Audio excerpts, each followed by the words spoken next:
Assalamu alaikum frères et sœurs en islam, très heureux de vous retrouver encore une fois de plus. Aujourd'hui, Inch'Allah, on va parler de la connaissance même de notre Seigneur, la connaissance d'Allah subhanahu wa ta'ala, parce que tout part de la connaissance d'Allah.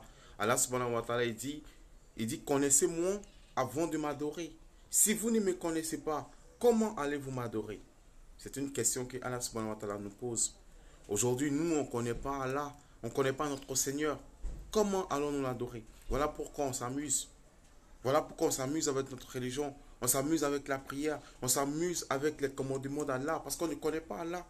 Allah, il dit, il est le très miséricordieux, il est le tout miséricordieux. Allah, il s'est décrit à nous dans le Saint-Coran.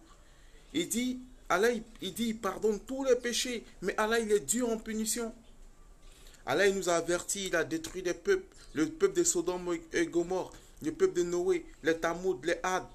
Subhanallah. Mes frères, ils sont en islam. Apprenons à connaître notre Seigneur. Apprenons à connaître qui est notre Seigneur, qui on adore, devant qui on se prosterne.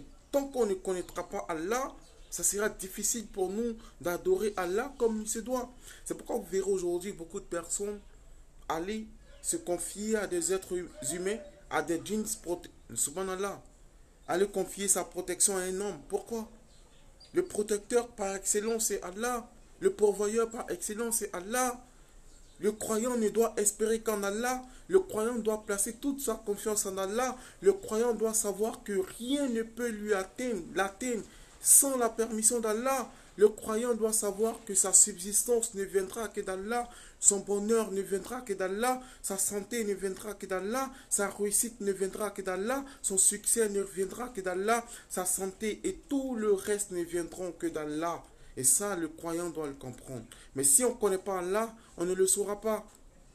Wallahi, on ne saura pas. Souvent, on pense que c'est parce qu'on a des diplômes qu'on a une vie tranquille. Non. Souvent, on pense que c'est parce qu'on est fort, qu'on a ce qu'on a. Là, il y en a qui sont plus forts que nous. Ils n'ont même pas le centime de ce qu'on a. Il y en a qui sont plus intelligents que nous. Ils n'ont pas ce que Allah nous a accordé comme grâce. Et Allah dit, tout ce qui vous arrive, tout ce que vous avez de bien, vient d'Allah subhanahu wa ta'ala. Donc le croyant doit savoir que le premier recours, c'est Allah. Quand tu as un souci, tu ne cours pas après les gens. Tu te tournes vers ton Créateur, vers ton Seigneur. Celui-là même qui est capable de toutes choses. Celui-là même qui est à l'origine de toutes choses. Qui nous a créés et qui a créé notre subsistance. Il nous a créé, il a créé tout le confort qu'il faut pour que nous on mène une vie tranquille sur la terre. Wallahi, mes frères et sœurs en islam. Apprenons à connaître Allah, notre Seigneur. Apprenons à connaître notre religion, l'islam, pour pouvoir mieux la pratiquer. Sinon, on n'aura que des regrets. Je vous jure, mes frères et sœurs en islam. Tu demandes à des gens aujourd'hui, ils connaissent toute l'histoire de la politique ivoirienne. Ils connaissent toute l'histoire de la politique française, de la politique américaine, des 44 présidents, 45 présidents américains. Ils connaissent tous les noms. Mais ils ne connaissent même pas Allah fait descendre combien de prophètes, combien de messagers. Ils ne connaissent pas. Parce que ça ne les intéresse pas. Subhanallah, la première chose qui doit nous intéresser dans cette vie, c'est notre religion. Parce que c'est notre religion, la pratique, la bonne pratique de notre religion qui va nous permettre, Inch'Allah, d'avoir le paradis. Mais si on ne s'intéresse pas à la seule chose qui va nous permettre de mieux nous comporter sur la terre, parce que Allah dit dans le Coran, il dit l'islam est venu pour nous tirer des ténèbres à la lumière. Des ténèbres à la lumière. Et le Coran est une lumière pour les gens. Est une lumière, est un guide pour les pieux. Mes frères et sœurs en islam, ressaisissons-nous pendant qu'il est encore temps. Apprenons à connaître notre religion pour pouvoir mieux la pratiquer.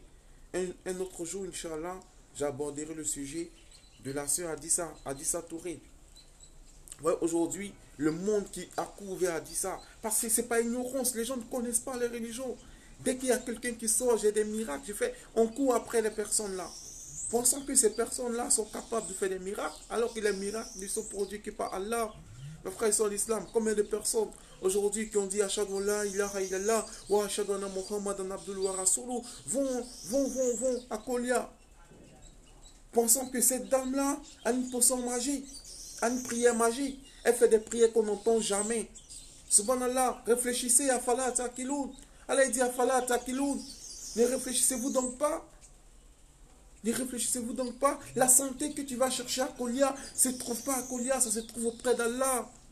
L'enfant, le mariage que tu vas chercher à Kolia, auprès d'Adissa Touré, ne se trouve pas là-bas, ça se trouve auprès de qui? Auprès d'Allah, ça ne viendra que d'Allah. Place ta confiance en Allah. Adissa Touré ne peut pas faire quoi que ce soit pour vous aider. Le seul qui peut vous aider, c'est Allah. C'est Allah. Placez votre confiance en Allah et Allah sera là, il répondra. Allah dit, je suis celui qui entend les prières. Je suis celui qui exauce les prières. Appelez-moi et je vous répondrai. Et Allah dit dans le Coran, il dit, quand mes serviteurs t'interrogent, alors je suis tout proche. Dis-leur que je suis tout proche d'eux. Je suis celui qui répond à l'appel de celui qui m'appelle quand il m'appelle. Qu'il réponde à mon appel, qu'il craigne Allah, qu'il croit. Subhanallah, mes frères et sœurs en islam, pendant qu'il est encore temps, il faut qu'on se réveille. C'est un devoir pour nous de faire des rappels, de parler, pour éveiller la conscience des gens, pour que les gens comprennent. Parce que le prophète a dit ça à sallam, quand tu vois quelque chose n'est pas bien, soit tu combats avec tes mains.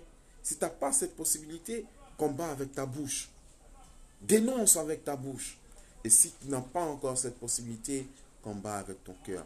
Mes frères et sœurs en islam, qu'Allah nous guide sans cesse sur le droit chemin, qu'Allah fasse de nous des musulmans pieux et sincères. Sur ce, je vous dis assalamu alaikum et à très bientôt, Inch'Allah, pour d'autres rappels.